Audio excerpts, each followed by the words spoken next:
ताज्या बातम्यांसाठी पाहत रहा तीचा सागर न्यूज।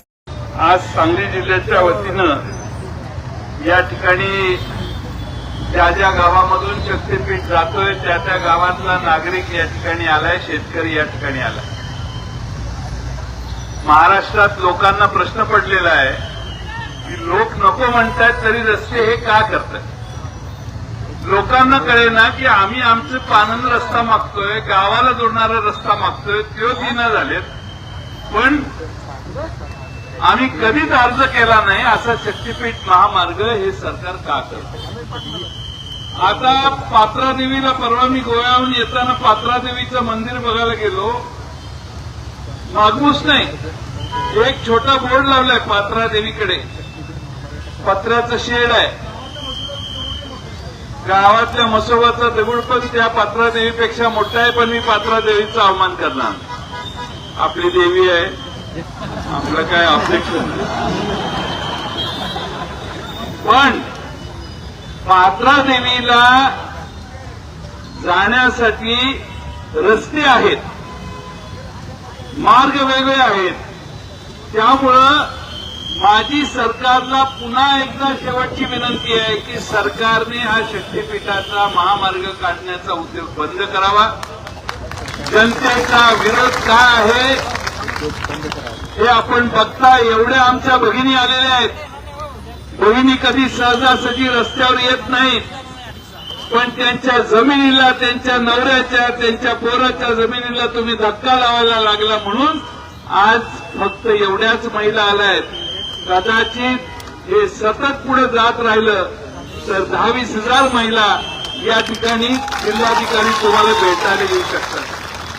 आज राज्य सरकारच्या समोरच्या समस्या काय आहेत?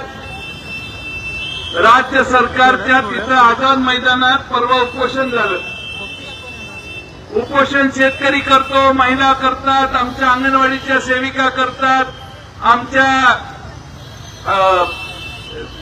विद्यार्थी करतात, लहान लहान वेगळे घटक करतात, पण कॉन्ट्रॅक्टरने या देशात कधी उपोषण आणि आंदोलन कधी केलेलं नव्हतं। आता या सरकारच्या विरोधात कॉन्ट्रॅक्टरांचं आंदोलन चालू आहे आझाद मैदानात। 90,000 कोटी रुपये कॉन्ट्रॅक्टरांची यांनी भागवलेले नाही।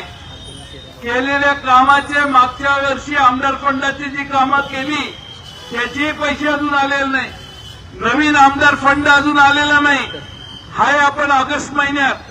त्यामुळे सरकारच्या तिजोरीत पैसे नाहीत, बाहेरून परस्पर कर्ज काढायचं आणि हे रस्त्याचे टेंडर द्यायचा उद्योग सरकारने ताबडतोब थांबवला पाहिजे। मला अपेक्षा आहे फक्त कोल्हापूर आणि सांगली जिल्ह्यापुरता, सोलापूर जिल्ह्यापुरता हा विरोध नाही। परभणीला मोठा मेळावा झाला, हिंगोलीला मोठा मेळावा झाला, या दोन्ही मेळाव्याला राजू शेट्टी साहेब जाऊन आले। लातूरला आता थोड्या दिवसाने मेळावा होणार आहे, मोर्चा होणार आहे। पलीकडच्या सगळ्या जिल्ह्यामध्ये लोकांचा विरोध आहे।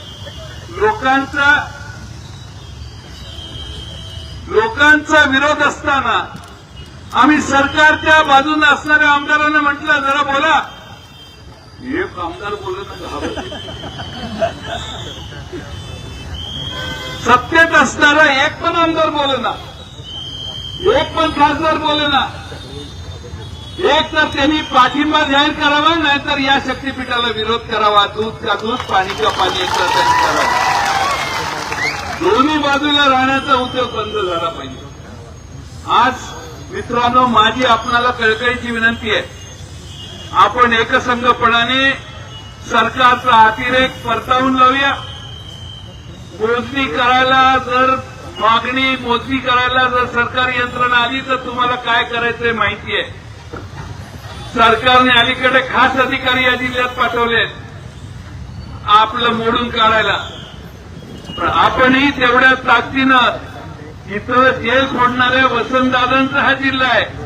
त्यामुळं सांगली जिल्हा महाराष्ट्रात सगळ्यात वेगळा जिल्हा आहे। त्यामुळं क्रांतिसिंह नाना पाटलांचं नाव घेऊन आम्ही या लढाईला सुरुवात केलेली आहे मगाशी या मोर्चाला।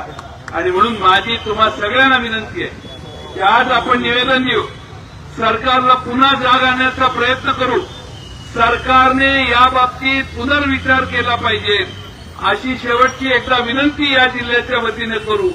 मोजायला जमिनी मोजायला जर आलात, शेवटी कसं आहे, पैसे जास्त मिळणार, 50 लाख रुपये मिळणार, 80 लाख रुपये मिळणार. अरे ते वर्षभरात संपतात. त्या समृद्धी महामार्गात लोकांनी पैसे घेतले, पैसे संपले. आता पोरांनी उद्योग काय करायचा, बापाने उद्योग काय करायचा हा प्रश्न पडलेला आहे. आणि त्यामुळं आपल्याला शेतीशिवाय दुसरं काय माहित नाही. शेअर मार्केटमध्ये पैसे गुंतवायचं ज्ञान आपल्याला नाही. येणाऱ्या पैशाचा विनियोग कसा करायचा याचं आपलं नियोजन नसतं. आता जर आम्ही ज्या जमिनीतनं दरवर्षी 22 लाख रुपये मिळवण्याचा प्रयत्न करतो, त्या जमिनीतनंच तुम्ही रस्ता काढला, तर आम्ही मिळवायचं पुढं काय. आज तुम्ही रस्त्याला जमीन द्याल, पण उद्या तुमचा नातू विचारेल तुम्हाला काही हेड लागलं होतं का त्यावेळी काय करणार. तुम्ही आजचा विचार करू नका, उद्याचाही विचार करू नका. ज्यावेळी नातू येईल, नातू तुम्हाला 20 वर्षाचा झाल्यावर म्हणेल मला काहीच करता येणार आहे, जमीन नाही आपल्याकडं, आपण काय भूमिहीन होतो का जन्मल्यापासून. त्यावेळी तुम्हाला त्या नातवाला उत्तर द्यायचंय, हे कधी विसरू नका.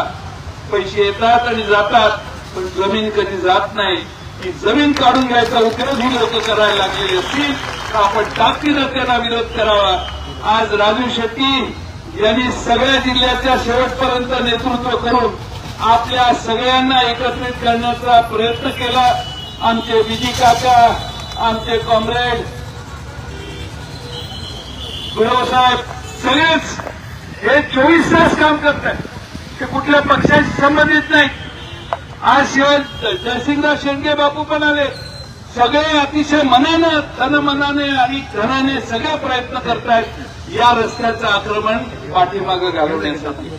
आणि म्हणून आज सांगली जिल्ह्यातल्या ज्या ज्या गावातनं रस्ता जातो तिथल्या सगळ्या नागरिकांनी इथं आल्याबद्दल त्यांचे मी आभार मानतो. तुम्ही घेतलेल्या या कष्टात ऊन वारा पाऊस सगळ्यांना तोंड देण्याची ताकद घेऊन तुम्ही आज इथं आला. आज सरकारला जाग आणण्यासाठी जे तुम्ही खस्ता खाल्ल्या त्याचं फळ नक्की आपल्याला मिळेल असा विश्वास बाळगतो. तुम्ही सगळ्यांनी जिद्द सोडू नका. गावाच्या गावं एक करा. गावात कुणी मोदीसाठी आत येणार का नाही याचा निर्णय गावाने करा. गावात सगळ्यांना भविष्य काय आहे.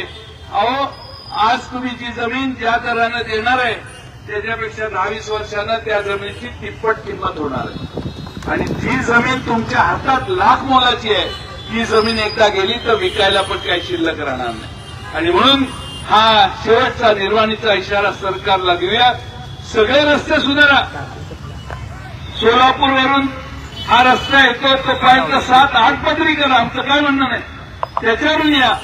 पण या नागपूरपासून रत्नागिरीपर्यंत गोव्यापर्यंत रस्त्याच्या व्यवस्था असताना वेगळी व्यवस्था निर्माण करू नका एवढीच. आणि मगाशी आमच्या खासदार साहेबांनी सांगितलं पंढरपूरपासून रस्ता लांब नेला, तुळजाभवानीपासून रस्ता लांब नेला, मग हे शक्तीपीठ कसं काय. ते शक्तीपीठ नाहीच आहे, हे यांचं पीठ आहे. यांच्या पीठात यांना स्वतःची व्यवस्था करायची आहे. आणि म्हणून माझी आपल्याला विनंती, आपण एकसंघ राहू. खासदार आमचे या ठिकाणी विशाल पाटील साहेब उतरावून आले, त्यांचेही आभार मानतो. आम्ही लोकसभा संपल्यानंतर आजचा हा कार्यक्रम ठेवायचं ठरवलं होतं. विश्वजित कदम साहेब पण येणार होते, पण त्यांच्या घरी दुःखद घटना झाली. म्हणून त्यांना आता विनंती केलेली आहे की तुम्ही फोनवरून संदेश द्या. त्यामुळे त्यांचा फोनवरूनचा संदेश आपण सगळ्यांनी ऐका. मग राजू शेट्टी साहेब बोलतील आणि हे सभेचा मोर्चाचा कार्यक्रम संपवून आम्ही काही प्रमुख लोक जिल्हाधिकाऱ्यांच्याकडे आज जाऊ आणि त्यांना निवेदन देऊ. आम्ही आज गेल्यावर आपण सगळ्यांनी जायला हरकत नाही.